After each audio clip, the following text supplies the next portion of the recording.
अस्सलामु अलैकुम वरहमतुल्लाह।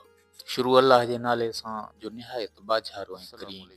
राबिया बसरी रहमतुल्लाह अलैह खे दुनिया मां बुरको मटाईंदे 1200 साल गुज़री विया आहिनि, लेकिन संदसि नालो अॼु बि सुनहरी लफ़्ज़नि में ज़िंदा आहे। राबिया बसरी न का शहज़ादी हुई, न ई का एतिरी ख़ूबसूरत ऐं न ई का ख़ानदानी हुई। हता कि औरत हुजण जे लिहाज़ सां संदसि में हर ऐब हो।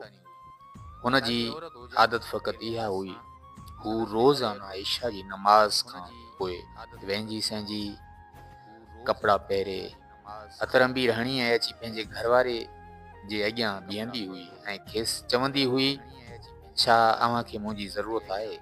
अगरि संदसि घरवारो चवंदो न ज़रूरत कान्हे त पोइ हू चवंदी हुई त पोइ मूंखे इजाज़त आहे, ऐं संदसि घरवारो चवंदो हा इजाज़त आहे, त पोइ हू वञी जाइ निमाज़ ते बीहंदी हुई ऐं फजर जी नमाज़ ताईं मुसल्ले ते बीठी रहंदी हुई। संदसि घरवारो जल्दी ही दुनिया छॾे वियो। हू जवानी में ई बेवा थी वई हुई त हसन बसरी रहमतुल्लाह अलैह हिकिड़े ॾींहुं, जेको बसरा जो इमाम हो, ख़ुदि बीबी राबिया बसरी वटि कही आयो ऐं खेसि चयो, मां तोसां शादी करणु थो चाहियां। हसन बसरी रहमतुल्लाह अलैह सिर्फ़ु इन लालच में आयो त बीबी राबिया बसरी अल्लाह वारी नेक औरत आहे, शायदि इन औरत जे करे मुंहिंजी बख़्शिश थी वञे, मां बि गुनहगार आहियां। बहरहाल राबिया बसरी हसन बसरी रहमतुल्लाह अलैह खे फरमायो, मूंखे चइनि ॻाल्हियुनि जो जवाबु ॾे, मां तोसां शादी करण लाइ तयारु आहियां।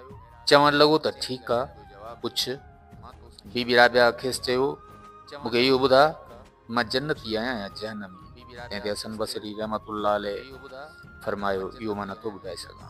अच्छा, त मूंखे इहो ॿुधा, जॾहिं क़यामत जे ॾिहाड़े अलाह तबारक ऐमालनामा हथनि में ॾींदो त मुंहिंजो ऐमालनामो मुंहिंजे साॼे हथ में ॾींदो या खाॿे हथ में? तंहिं ते हसन बसरी रहमतुल्लाह अलैह वरी खेसि फरमायो त इहो मां नथो ॿुधाए सघां।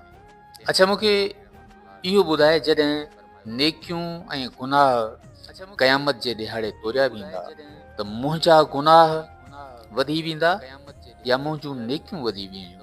तंहिं ते हसन बसरी रहमतुल्लाह अलैह खेसि फरमायो, इहो बि मां नथो ॿुधाए सघां। अच्छा, आख़िर इहो मूंखे ॿुधा।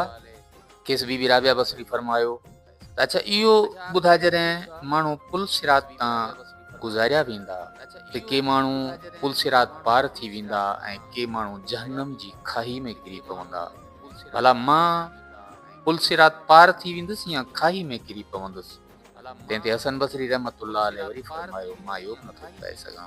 तंहिं ते बीबी राबिया बसरी खेसि चयो त पोइ महिरबानी करे अव्हां हितां हलिया वञो ऐं मूंखे हिननि चइनि ई ॻाल्हियुनि जी तयारी करणी आहे।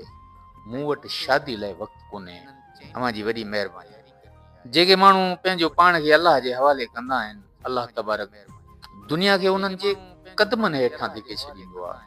जॾहिं बीबी राबिया बसरी जो इंतकाल थियो त पंहिंजी ख़ादिमा खे चयाईं त मां मरी वञा त जंहिं चादर ते मां या जंहिं चादर में मां तहजुद जी निमाज़ पढ़ंदी हुअसि, बराए महिरबानी उन चादर जो मूंखे कफ़न ॾिजां ऐं रातो राति 4 माण्हू कुल्हे कांधी वारा वठी मुंहिंजो जनाज़ो दफ़न कराए छॾिजांइ, ताकी कंहिंखे ख़बर न पवे। सुबुह जो भले सभिनी खे आम ऐलान कराए छॾिजां त बीबी राबिया बसरी इंतकाल करे चुकी आहे ऐं संदसि ख़ादमा ईअं ई कयो। इहे हूंदा आहिनि अलाह वारा इंसान। अलाह अज़ व जल असां सभिनी जी मग़फ़िरत फरमाए। आमीन। अल्लाह निगहबान। दुआ में याद।